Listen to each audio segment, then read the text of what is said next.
एक बार और मुस्कुरा कर बोलना, दांत भी दिखने चाहिए, ठीक है।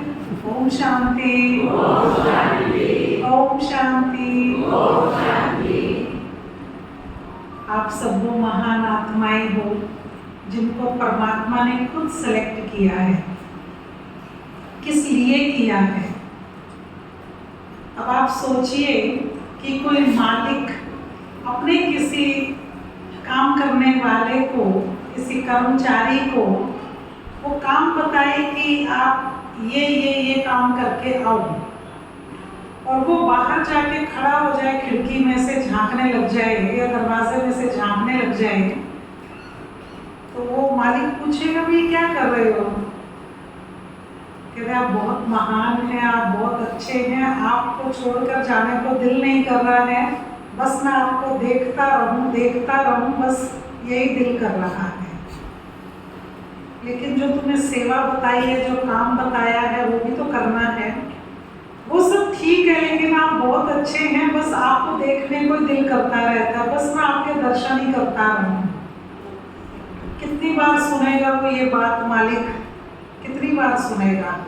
आप उस मालिक की जगह हैं तो आपको यही कहता रहे आपका कर्मचारी कि बस मैं आपको देखता रहूं, आपके दर्शन करता रहूं, बस आप मुझे अपने दर्शन दो, अपनी नजरों के सामने रखो, काम मत बताओ।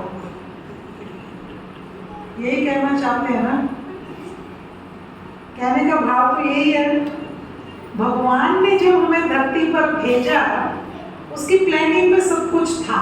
अंधेरा होगा, कलयुग आएगा, और फिर उस कलयुग के अंधेरे में तुम सब आत्माओं को मैं जागृत करूंगा, और जागृत करूंगा इसलिए कि तुम औरों को जागृत करो, ये काम करो। और हम कहें बस काम ना बताओ, आपके दर्शन करते रहे, बस आप हमें कोई काम ना बताओ, तो ऐसा तो नहीं हो सकता। अच्छा बच्चा कौन लगता है? बच्चा कौन सा प्यारा लगता है? दर्शन करने वाला कि काम करने वाला? लोग बोलते हैं ना, देखने की बोलते हैं काम का प्यारा है, चांद का प्यारा कोई नहीं है। सच धज के उसके सामने बैठ जाओ, इससे काम नहीं चलेगा। तो हमारे पिता ने भी हमको काम बताया, उसने हमें कार्य दिया हुआ है कि बच्चे इस कलयुग के अंधकार में जब सब आत्माएं भटक रही हैं, परेशान हैं, दुखी हैं, तो अब ये तुम्हारा फर्ज बनता है, क्योंकि तुमने मुझसे ज्ञान लिया है, तुम मेरे पास बैठे हो, तुमने मुझसे शिक्षा ली है, तो ये तुम्हारा कर्तव्य है कि जाकर अब अन्य आत्माओं को जागृत करो, उनको जीने का तरीका सिखाओ, उनका रोना बंद करो, उन दिल शिकस्त आत्माओं को खुशी दो, प्रेम दो। वो बहुत बहुत परेशान हैं। आज क्या हालत है दुनिया की, आप अंदाजा नहीं लगा सकते। यहाँ कोई जरा सी बात होती है ना, मेरी पिंच कर गई, मैं दुखी हो गई, मेरी बात लग गई, उसके पीछे कहानियां बन जाती हैं, परेशान हो जाते हैं, रोने लग जाते हैं, इस तरह से दुखी हैं। लेकिन अब आप सोचिए, दुख तो वो होगा जब जिस छत के नीचे बैठे हो वो छत भी ना हो, सड़क पर पड़े हो, खाना खाने को ना हो, रोटी नहीं हो, पानी पीने को नहीं हो, और ऊपर से लोग कोई परेशान भी कर रहे हो, प्रताड़ित भी कर रहे हो, ठुड्डे भी मार रहे हो, दुखी भी कर रहे हो, जीने भी ना दे, और शरीर को बीमारियां भी लगी हो। दुख तो उसको कहते हैं। ये क्या दुख है? मुझे ऐसी बात कह दी, मुझे बात चुभ गई, मुझे ऐसा हो गया, मेरी इंसल्ट कर दी। ये तो पाई पैसे की बात भी नहीं है। जो दुख आने वाले हैं दुनिया में, देखें जरा, कहानी सुने उन सब की जो युद्ध में मारे जा रहे हैं और जो तड़प तड़प कर मर रहे हैं। क्या हालत है? क्या वो ऐसी बातों को लेकर बैठ जाएंगे? क्या हमारी इंसल्ट करती थी, हमें ऐसे आंख दिखा दी थी, हमें ऐसे बोल दिया था? जहाँ जीने की उम्मीद नहीं है, जहाँ कुछ अगले 2 दिन में कुछ खाने को भी मिलेगा या नहीं मिलेगा, या क्या दुर्गति होने वाली है इसके बाद, शरीर की क्या दुर्गति होने वाली है, वहाँ के लोगों को इसका अंदाजा भी नहीं है। तो दुख बहुत है दुनिया में, और दुख बढ़ने ही वाले हैं, कम होने वाले नहीं हैं।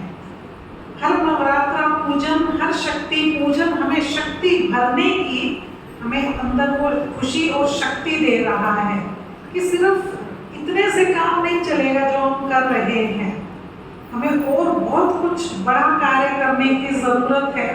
तो इन सब छोटी छोटी बातों से हट जाएं, अपने मन को एक विशाल ग्राउंड दे दें, एक विशाल मैदान दे दें जिसमें हम बहुत अच्छा सोच सकें।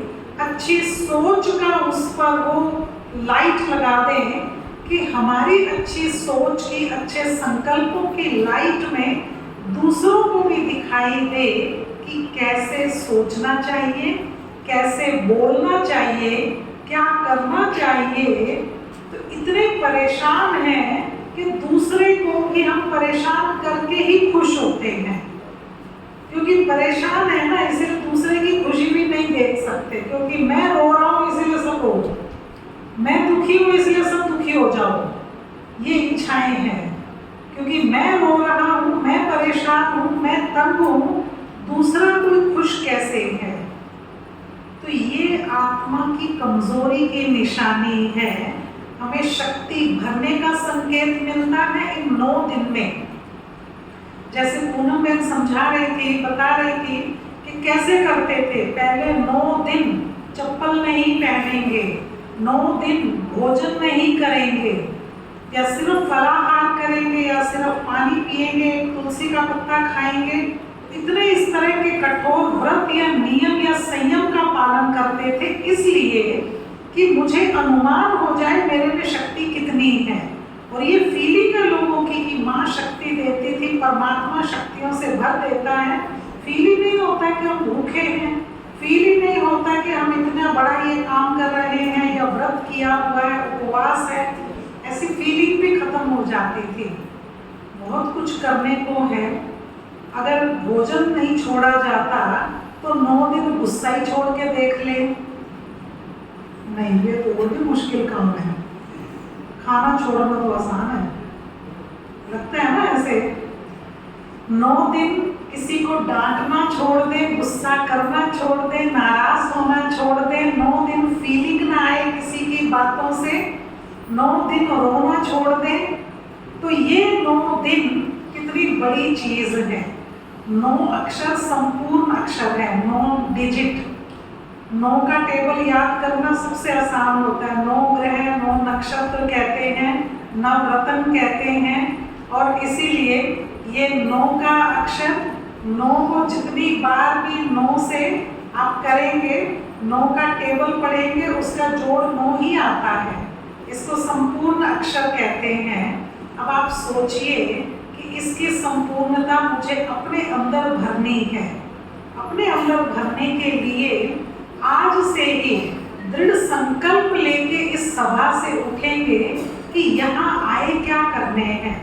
जो राजयोग मेडिटेशन सीखते हैं या जो अभी सीखे नहीं हैं, कभी कभी आते हैं, तो वो अंदर से प्रतिज्ञा करें कि 9 दिन तक, इसके बाद कभी भी 9 दिन शुरू हो सकते हैं आपके, 9 दिन तक मेडिटेशन कोर्स करना और भगवान के महावाक्य समझना ये जरूरी है। ये मुझे करना है। 9 दिन तक मुझे रोज एक ही समय बैठकर राजयोग मेडिटेशन का अभ्यास करना है, ताकि मैं अपने अंदर शक्ति भरूं। मुझ आत्मा के बहुत सारे काम अभी खाली पड़े हैं जो नहीं हो रहे हैं। भगवान मुझसे चाहता है कि कुछ कार्य कर लो। वो कुछ कार्य करने में अपना ही सुधार कर लो। जब आप अपने बच्चों को बोलते थे, याद करो कि बेटा पढ़ाई कर लो, बेटा पढ़ लो, बेटा इतने बजे पढ़ो, इतने बजे उठो, ये कर लो, बेटा क्या चाहिए तुमको, ट्यूशन लगा देते हैं, छोड़ के भी आ जाते हैं, ले भी आएंगे। ये सब क्यों करते थे? क्यों कर रहे थे? इसीलिए कि बच्चा पढ़ लिख जाएगा तो क्या होगा, आप पर एहसान करेगा वो। आप क्यों कह रहे हो बच्चे को, इतनी रिक्वेस्ट क्यों कर रहे हो, पढ़ाई कर लो, पढ़ लो, पढ़ लो। वो पढ़कर आपके ऊपर एहसान करने वाला है ना। कहते तो ऐसे ही हैं कि पढ़ लो मीन्स कि वो आपका कुछ नहीं उसमें सुधार होने वाला, आप उसे बताते हैं ये बात कि बेटा पढ़ोगे तो तुम्हारा ही फायदा होगा, उसे समझाते हो ना। लेकिन वो बच्चा ऐसे पढ़ रहा होता है जैसे मम्मी पापा इतना जोर जोर से कह रहे हैं, बार बार कह रहे हैं, तो शायद इनको कोई फायदा होने वाला है। बच्चा तो यही समझ के पढ़ रहा होता है कि मैं पढ़ लूंगा तो शायद इनको कोई फायदा हो जाएगा, माँ बाप का डाइजेशन सिस्टम ठीक हो जाएगा, माँ बाप की कमाई बढ़ जाएगी, या माँ बाप खुश रहने लग जाएंगे, तो कुछ ऐसा हो जाएगा अगर मैं पढ़ाई कर लूँगा तो। कोई बात नहीं, फिर भी माँ बाप उसके समझाते रहते हैं कि कोई बात नहीं, फिर भी थोड़ा पढ़ाई कर लो, इसलिए कि उसका जीवन सफल हो, इसलिए कि उसका जीवन सुखमय हो। वो सुखी रहेगा तो आप भी सुखी रहेंगे। अगर वो टेंशन में रहेगा, दुखी रहेगा, तो फिर आपको भी बार बार वो टेंशन, वो दुख जाएगा कहाँ? वो दुख लेकर रोएगा किसके सामने? आपके सामने ही रोएगा। तो इसीलिए आप उसके भविष्य के दुख से बचने के लिए और खुद टेंशन में ना आए, उसको समझाते हैं, प्रेरित करते हैं, उसको सहयोग देते हैं कि वो अच्छी पढ़ाई कर ले। ऐसे ही भगवान हमसे ये चाहता है, आपका चरित्र ऊंचा हो जाए, आप अच्छी पढ़ाई पढ़ ले, आपका जीवन सुखमय हो जाए, आप शक्तिशाली बन जाएं, मन से तन से आप दूसरों को देने वाले बन जाएं, ताकि भगवान को टेंशन ना हो। ठीक है? तो भगवान की टेंशन दूर करने के लिए ही पढ़ ले। जीवन हमारा अच्छा होगा तो रोना कम रोएंगे, नहीं तो हम भगवान के आगे तो रोते रहेंगे, और किसके आगे रोएंगे? उसी को कहते रहेंगे भी। तो इसीलिए आज का पढ़ा हुआ 2 युगों तक काम आने वाला है। आज ये कलयुग का अंतिम समय है, जिसको यहाँ भगवान के घर में संगम युग कहा जाता है। ये इतना अच्छा समय है, इतना डायमंड पीरियड है कि जैसे रात बीतने को होती है और सुबह शुरू होती है, तो दिखता तो अंधेरा ही है ना। रात खत्म हो रही है, सुबह होने वाली है, 3 बजे 4 बजे दिखता तो अंधेरा है, लेकिन होने वाला सवेरा है। इसीलिए वो समय बहुत अच्छा समय है। तो जब उस समय को याद कर लें, इस समय में दान पुण्य करना, कुछ अच्छे कर्म करना, ऐसा भक्ति में कहते हैं। लेकिन भक्ति का सबसे सुंदर रूप है ये, जब भगवान आकर ज्ञान देता है। तो इस ज्ञान में अपने आप को हम याद करा दे कि आज सबसे अच्छा समय है ये ब्रह्म मुहूर्त, अमृत वेला, जहाँ हमारा ट्रांजिशन पीरियड है, जहाँ हमारे अंदर परिवर्तन आना शुरू हो जाता है। इतना आसान नहीं है चेंज आना, इसमें जोर बहुत लगता है। अपनी एक छोटी सी बुरी आदत छोड़ने में बहुत जोर लगता है। एक बहन ने मुझे आके पूछा कि मेरा पति डांटता बहुत है, मारता है, शराब पीता है, ये है। ऐसा लगभग हर 10 में से 4-5 घरों की ऐसी कहानी होती ही है, क्योंकि बुरी आदतें छोड़ी नहीं जा रही, कमजोरी है, तो फिर कहीं ना कहीं तो उसका दूसरा असर होगा ही। फिर 2 दिन के बाद आकर कहती है कि मैं छोड़कर चली गई थी मायके, तो फिर पीछे से दिक्कत तो हुई, फिर रोटी नहीं मिले, घर में आए तो खाना नहीं मिले, और घर में कोई बच्चा पत्नी नहीं मिले, अकेला और ज्यादा परेशान हो गया, रोने लग गया। फिर उसने शराब पी और फिर वो माफी मांगने चल दिया, माफी मांगी, पाँव छुए, पाँव पकड़ लिए, अब चलो, अब ऐसा वैसा। तो दीदी मुझे लगता है उसने क्षमा मांग ली है, माफी मांग ली है, तो अब मैं वापस चली जाती हूँ।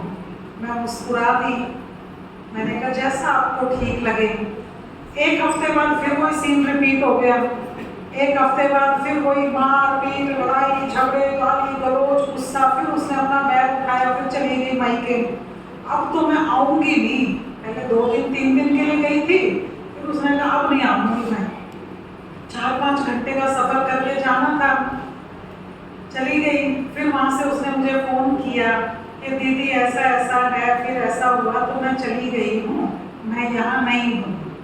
क्योंकि वो अक्सर क्लास करने बीच बीच में आती थी, तो मैंने कहा वो 2-3 दिन के बाद फिर जाएगा, फिर माफी मांगेगा, फिर वो पैर पकड़ेगा तुम्हारे भी, तुम्हारे मम्मी पापा के भी, फिर तुम आ जाओगी।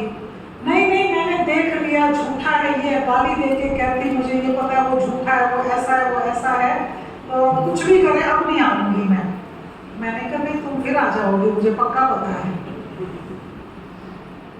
और सेम सीन हुआ, फिर वो 4-5 दिन बीत गए, वो फिर चला गया, जैसे उसकी छुट्टी आई फिर उसने शराब पी और फिर चला गया माफी मांगने, और वो सब ड्रामा उसने फिर किया। फिर मुझे कहती है वो रो रहा है, आंसू बहा रहा है, दीदी मेरा मन पिघल रहा है, मैं क्या करूं। मैंने कहा तुमने तो अपनी राय ली थी, मैंने कुछ नहीं कहा था, मुझे पता था तुम मेरी राय मानोगी नहीं, और मुझे अब पता है मैं फिर कह दूंगी कि अभी वहां टिकी रहो और उसको बोलो कि ज्ञान सुने, कोर्स करे, तब चेंज आएगा। बातों से चेंज नहीं आता है, वादों और बातों से चेंज नहीं आता है। नहीं, वो कह रहा है कि अब मैं दीदी के पास भी जाऊंगा, मैं कोर्स करूंगा, मैंने कहा वो वादा कर रहा है ना, और ये वादा शराब पी के कर रहा है, और फिर कुछ नहीं करेगा वो। तुम आ जाओगी, उसको ठीक टाइम पर रोटी मिलने लग जाएगी, वो फिर छोड़ देगा, वो नहीं आएगा। नहीं दीदी वो ऐसे कह रहा है, मैंने कहा नहीं तो फिर प्रयोग कर लो एक बार और। फिर वही सीन हुआ, फिर आ गई, 7-8 दिन 10 दिन ठीक निकल गए। इस बार वो धमकी देती रही कि तुमने ये बोला था, तुमने वो बोला था। लेकिन ये तब तक है, ये इंटेलेक्चुअल चेंज है, बुद्धि नहीं, ये तो सिर्फ थोड़ी देर का टेम्परेरी चेंज तब तक है जब तक फिर से इमोशनल लेवल हाई नहीं हो जाता। अगेन शराब पीना, अगेन वो इमोशन डाउन चले गए, अगेन बुद्धि भ्रष्ट हो गई, फिर वही सीन। अब की बार 7 दिन बाद नहीं, 12 दिन बाद रिपीट हो गया। अब तो पक्का मैं नहीं आऊंगी, तो ऐसा फिर चली गई। और उसने वहां जाके फोन किया, दीदी आप ठीक कह रहे थे।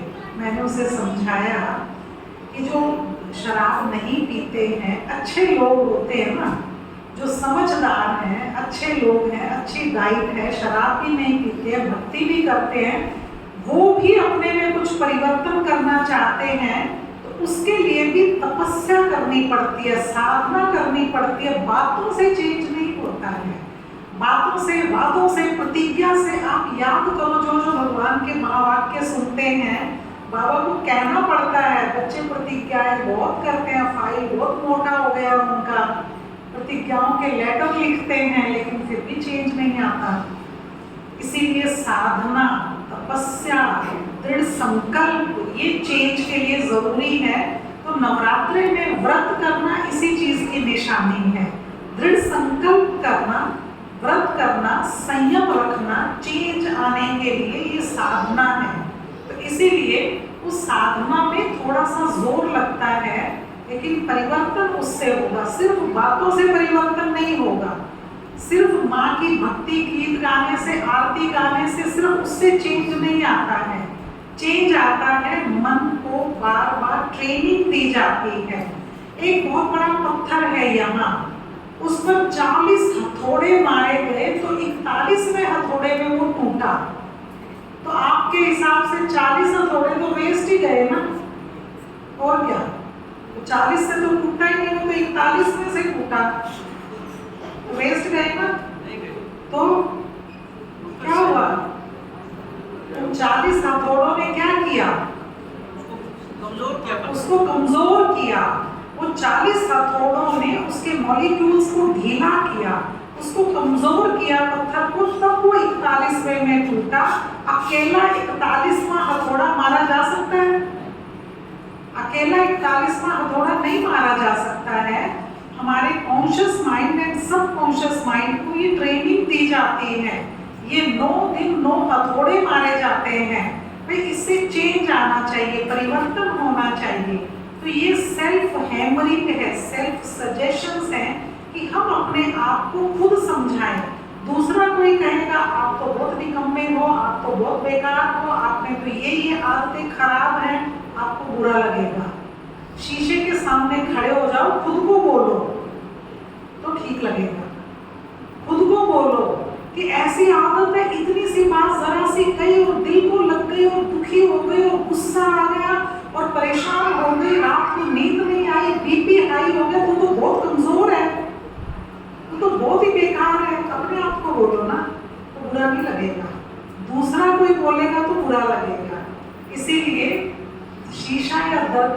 एक बढ़िया जगह है जहाँ अपने आप को हम देख सकते हैं। तो वो सेल्फ चेंज का ये दर्पण है, सेल्फ रियलाइजेशन का ये मिरर है, ये दर्पण है। तो दर्पण कभी झूठ नहीं बोलता, दर्पण बहुत अच्छी चीज है। वो दूसरे को कभी उसके सामने से जो भी जाता है ना, वो सबको कहता है वाह क्या लग रहे हो तुम, चाहे वो कैसा भी है, वो उसकी असलियत ही बताता है। उसको ये नहीं कहता तेरे से पहले वाला जो गया था वो ज्यादा सुंदर था। दर्पण ऑलवेज प्रेजेंट में रहता है, इसीलिए हमेशा प्रेजेंट में अपने आप को देखो कि मैं आज कैसा हूँ, आज सारा दिन कैसा बीता मेरा, कौन सी शक्ति मुझे भरने की जरूरत है, कहाँ मेरी शक्तियाँ कम हो गई, ये खुद को खुद ही देखना है और खुद प्रतिज्ञा करनी है, खुद चेंज होने का एक्शन प्लान बनाना है। एक इंटरेस्टिंग किस्सा सुनाती हूँ जो साथ साथ ही हुआ, तो कुछ टाइम पहले की बात है। एक बहन ने अपना किस्सा सुनाया।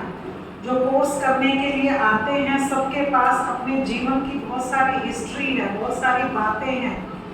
तो हम उसे समझा रहे थे कि देवियों में समाने की शक्ति होती है, पैकअप करने की पावर। तो उनको कोई भी बात को अपने में समा लेना चाहिए। तो समा लेना मतलब ये बात आज इनके साथ हुई, बात खत्म हो गई, उसको उछालते मत रहो कहीं कहीं। इससे क्या होता है, वातावरण बनता है और बार बार उस कमजोर बात की चर्चा करो तो अपना ही मन दुखी होता रहता है और घर का वातावरण भी खराब होता है। तो वो कहती जब से दीदी आपने कोर्स करवाया है ना, तब से मुझे तो ये बात समझ आ गई, लेकिन मैं अपनी सासू माँ को लेके आऊँगी, उसको भी थोड़ा समझाना। क्या समझाना है उसको? कहते हमारी ना मेरी शादी हुई थी आज से 25 साल पहले, और 25 साल पहले शादी हुई तो भी बहुत पढ़ी लिखी मॉडर्न लड़की थी उस वक्त की। वो 25 साल तो पुरानी बात नहीं है। वो बताती है कि बहुत अच्छा परिवार, चंडीगढ़ में उसने आना था, वहाँ रहती है वो, और पटियाला में उनकी शादी होनी थी, बारात जानी थी। तो हुआ ये कि उसके फादर ने मिनट मिनट प्रोग्राम लिख के भेजा, इसलिए कि वो बहुत बड़ी पोस्ट पर थे, आर्मी में ब्रिगेडियर थे, और ब्रिगेडियर की पोस्ट से अभी वो रिटायर हुए भी नहीं थे। तो बड़ी पोस्ट थी, बड़ा उनका अच्छा मान मर्तबा था। तो उन्होंने ऐसे ऐसे प्रोग्राम लिख के भेजा कि इतने बजे बारात वहाँ से चलेगी, फिर ऐसे होगा, फिर वहाँ स्वागत किया जाएगा, फिर जब पटियाला के पास पहुँचेंगे वहाँ फला रिजोर्ट में आपका स्वागत किया जाएगा, फिर वहाँ जयमाला होगी, फिर वो कोई अंगूठी की रस्म, कोई जयमाला की रस्म, फिर फेरे होंगे, ऐसा होगा। तो ये सारा उसने प्रोग्राम लिख के भेजा। और जो ये ससुराल वाले थे ये भी बहुत अच्छे हाई फाई पढ़े लिखे। उसकी सास को भी नेशनल अवार्ड मिले हुए एजुकेशन में, बहुत अच्छी प्रिंसिपल का अवार्ड मिला। उसका पति बहुत इंटेलिजेंट समझदार एसोसिएट प्रोफेसर, उसके ससुर जो हैं वो भी चितकारा यूनिवर्सिटी में बराबर के उसके हिस्सेदार डीन। तो इस तरह से अच्छे, बहुत अच्छी रेपुटेशन वाली फैमिली, और वो खुद भी बहुत अच्छी प्रोफेसर बोटनी की पंजाब यूनिवर्सिटी में। तो उसने बताया कि वैसा ही हुआ, सही टाइम पर बारात चली और बिल्कुल कोई विघन नहीं आया रास्ते में, बिल्कुल सही टाइम पर, सही स्पीड थी, सही टाइम पर वो उस रिजोर्ट में पहुंच गए जहाँ कहीं उनको कुछ और खिलाना पिलाना था, वो स्वागत हुआ। फिर उसके बाद उनको पटियाला के पास पहुंचना था, बड़े आलीशान रिजोर्ट में उनका स्वागत हुआ। अब वहाँ उनको मैंगो शेक पिलाना था। अब सोचने की बात है, गर्मियों के दिन थे, बड़े बड़े आम खुशबूदार टोकरे भरे हुए, और वहाँ वो वेटर तैयार, मशीनें तैयार, और सब कुछ ठंडा दूध ये वो सब कुछ कि उनको मैंगो शेक दिया जाएगा यहाँ। फिर उसके बाद वो फेरे वाली जगह पर जाएंगे जहाँ आगे की सेरेमनीज होनी है। तो वो बता रही थी अपनी कहानी, कहती क्या करूँ मैं, हम वहाँ पहुँचे और मेरे जो ससुर है, सास है, ये भी बहुत अच्छे एजुकेशन में, बड़ी ऊंची फैमिलीज, और वहाँ सब कुछ तैयार था। पंजाब का एरिया है, लाइट चली गई। और लाइट चली गई तो पंखे तो चल रहे थे, एसी बंद हो गए। वो मशीनें थोड़ी हैवी थी जिनमें मैंगो शेक बनना था, वो नहीं चली, इन्वर्टर से, उस जनरेटर से भाग दौड़ होगी। जनरेटर यूज नहीं हुए थे कई दिन से, तो जनरेटर में डीजल नहीं था या जनरेटर जल्दी नहीं चले, और चला भी एक जनरेटर तो उससे वो मशीन नहीं चली। अब सब कुछ था तैयार, लेकिन बिजली नहीं है। बिजली नहीं है तो मैंगो शेक बन नहीं सका। पूरे जोर लगा लिए, जनरेटर चलाया, ये चलाया, शोर मचाया, एक दूसरे को गुस्सा किया, गालियां दी, ये वो बहुत कुछ हुआ, पर फिर भी मैंगो शेक तो नहीं बना। वाइट वाइट कपड़ों में सुंदर सजे हुए वेटर बेचारे घूमते रहे। अब ये तो समय हो नहीं सकता पुराने जमाने की तरह भी आम कद्दूकस करके मैंगो शेक बना लें इतने 100 लोगों के लिए, तो ये तो हो नहीं सकता था। तो अब उसने फटाफट कई तरह के जूसेस मंगवाए, पनीर के पकौड़े मंगवाए, ये वो, बेचारा ने बहुत कुछ किया ब्रिगेडियर साहब ने, लेकिन मैंगो शेक नहीं बना। और फिर माफ़ी मांगी, ये सब करके चलते रहे। आगे का काम ठीक टाइम पर होना चाहिए, कोई बात नहीं। उसके ससुर को भी समझ में आ गया कि कोई बात नहीं बना तो बाकी सब तो ठीक है ना। आगे गए, जयमाला हो गई, फेरे हो गए, शादी हो गई, और 2 साल 3 साल गुजर गए, बच्चा भी हो गया। अब वो बच्चा भी बड़ा होने लगा, अब वो बच्चा स्कूल भी जाने लगा। शादी को 6 साल हो गए, 7 साल हो गए। उस 7 साल में 700 बार उसकी सास ने उसको मैंगो शेक याद कराया। बच्चा स्कूल नहीं गया, किसी की नोटबुक लेकर आया, उसने नोटबुक से होमवर्क किया, और माँ ने उसको समझाया, बेटा you should be committed, you should keep your promise. अपनी नोटबुक अपने फ्रेंड की वापस लेके आओ। और रहने दे, तुम उसको, मेरे बच्चे को कमिटमेंट ना सिखा। देखी थी तेरे बाप की कमिटमेंट हमने लाया था उसने मैंगो शेक। कहती मैं कुछ भी किसी को कहूँ, मैं अपने पति को कुछ कहूँ बीच में मैंगो शेक आ जाता, मैं अपने बेटे को कुछ कहूँ बीच में मैंगो शेक आ जाता, मैं अपनी सास को कोई बात बताने लगूँ बीच में मैंगो शेक आ जाता। मतलब उस शादी को 25 साल हो गए, 2500 से ज़्यादा बार मैंगो शेक आ गया, और वो कुछ भी हो जाए सब कुछ ठीक हो गया। वो जो मेरे शादी में गए थे, इतने बड़े अच्छे लोग थे, अपने घरों में हजारों बार मैंगो शेक पी लिया होगा उन्होंने, बट वो वाला मैंगो शेक तो नहीं पिया, वो तो रह ही गया। अब कहते आप मुझे सिखा रहे हो, पैकअप करने की पावर होनी चाहिए, भाई थोड़ी सी उनमें भी तो होनी चाहिए। मैंने कहा आप उनको ले आओ, शायद अब आ जाए, शायद आपका ये सुनने का, काउंटिंग सुनने का पार्ट पूरा हो गया होगा। अब तक 25 साल बीत गए, शायद अब ठीक हो जाए कुछ। कहते नहीं, आप नहीं समझाओगे तो मुझे लगता है अभी भी ठीक नहीं होगा। इसीलिए कितना ज़रूरी है, हम कोई छोटी छोटी बातों को कितना खींचते हैं। बात होती है, गलती होती है, मैनेजमेंट को ठीक करने के लिए समझाना ज़रूरी है। बात खत्म कर दो, समझा दिया, बता दिया, बात खत्म हो गई। उसके बाद उसको बार बार याद करना, रिपीट करना, ये सब अच्छा नहीं है। तो इसलिए इस बात को अपने में शक्ति भर कर ठीक करना पड़ेगा। कमजोर आदमी क्या करेगा, मेंटली वीक होता है, वो क्या करता है, वो वही बात बोलता रहता है, बार बार वही बात बोलता रहता है। आप कहते हैं ना बेचारा बीमार है ना, ऐसे आप इशारा कर देते हो। तो ऐसे ही आप भी वही गलती बार बार कर रहे हैं, वही बातें बार बार बोल रहे हैं, उसी बात पे बच्चे को डांट रहे हैं पिछले 10 साल से, और बच्चा वही काम किए जा रहा है, चाहे आप डांटते रहो। तो थोड़े दिन बाद बच्चा आपको कहने लग जाएगा ना। तो आप बच्चे से ऐसा सुनना चाहते हो? नहीं सुनना चाहते ना। तो आज से बातों को खत्म करके पावरफुल बनना सीखें। देवियां हैं आप, और देवियों में होती है समाने की शक्ति, माफ करने की शक्ति, बातों को भूलने की शक्ति, आगे बढ़ाने की शक्ति, उसके बाद भी आगे बढ़ाना है, स्नेह से परिवर्तन करने की शक्ति, प्रेम देने की शक्ति। ये सब पावर्स हमेशा देने वाली देवी देती ही है, बदले में मांगती नहीं है। तो मुझे यहाँ से देवी या देवता बनने का संकल्प करके उठना है, तो मुझे सिर्फ देना ही देना है। तो देने का संकल्प करके उठेंगे तो खुश रहेंगे, नहीं तो फिर जैसे थे वैसे चल रहे हैं। फिर उस शराबी की वाइफ वाला हाल होना है, माफी मांग ली, वापस आ गए, फिर गए, फिर वापस आ गए, फिर वही हाल होना है। रो लिए, दुखी हो गए, फिर वही गलती कर ली, फिर रो लिए, फिर दुखी हो गए, फिर वही गलती कर ली। तो ये सब नहीं करना है। मैं शक्तिशाली आत्मा हूँ।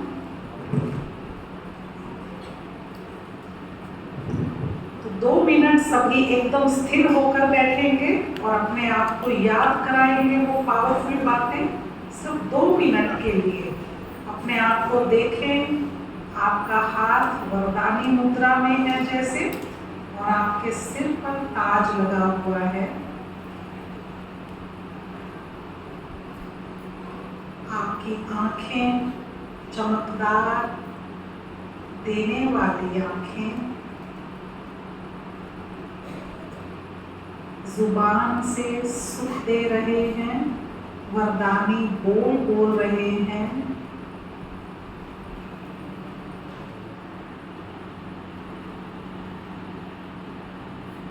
स्थिर हो जाएं, स्वयं को याद करवा दें।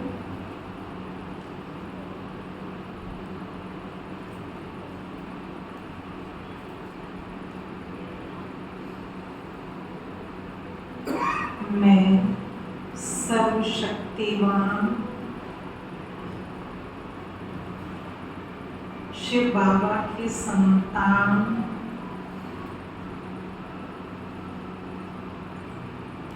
शक्तियों से भरपूर आत्मा हूं।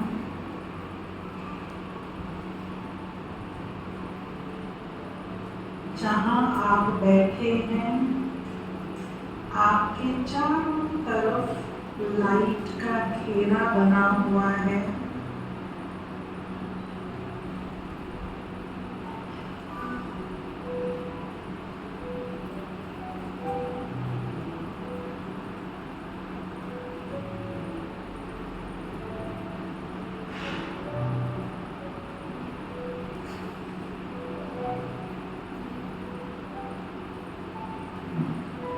अपने आप को कह दें, मैं सर्वशक्तिवान का बच्चा हूँ। इस दुनिया में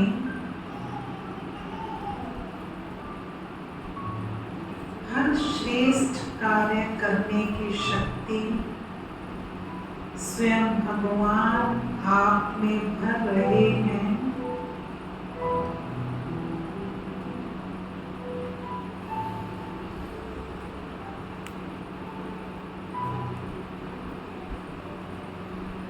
मैं मालामाल हूँ, भरपूर हूँ।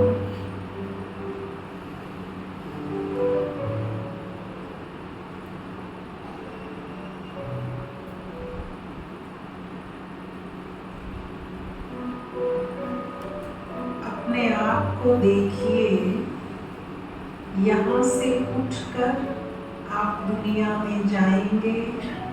परिस्थितियाँ, छोटी छोटी बातें, कुछ ना कुछ प्रॉब्लम, समस्या आएगी, लेकिन अपने आप को देखें, आप एकदम स्टेबल रहेंगे, शांत रहेंगे।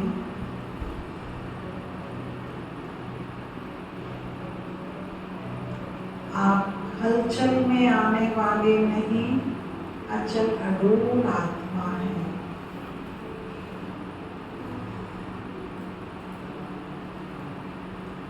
आपके चारों तरफ लाइट का घेरा बना हुआ है। स्वयं को कह दें, nothing can disturb me, no one can disturb me।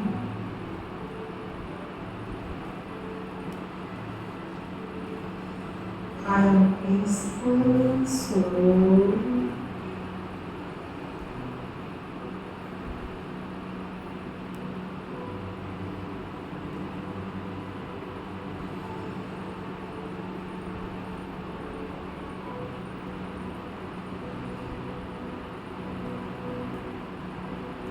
हर परिस्थिति में शांत हूँ, अचल अडोल हूँ, मैं शक्तिशाली आत्मा हूँ।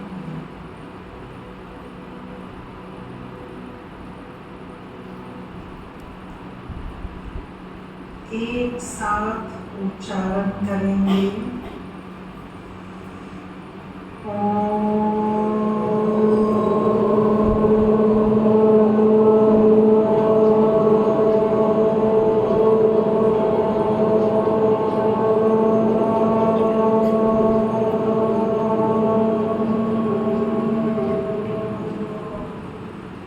शांति शांति शांति।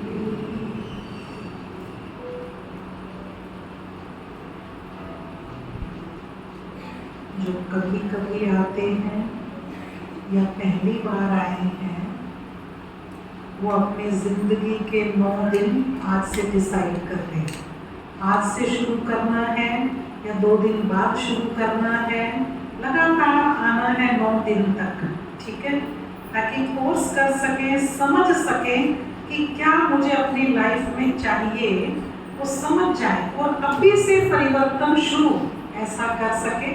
तो आपको अपने जीवन में बहुत सुंदर परिवर्तन करने के लिए, जिंदगी को खुशियों से भरपूर करने के लिए मंगल कामनाएं, शुभकामनाएं। हैप्पी नवरात्रि। ओम शांति।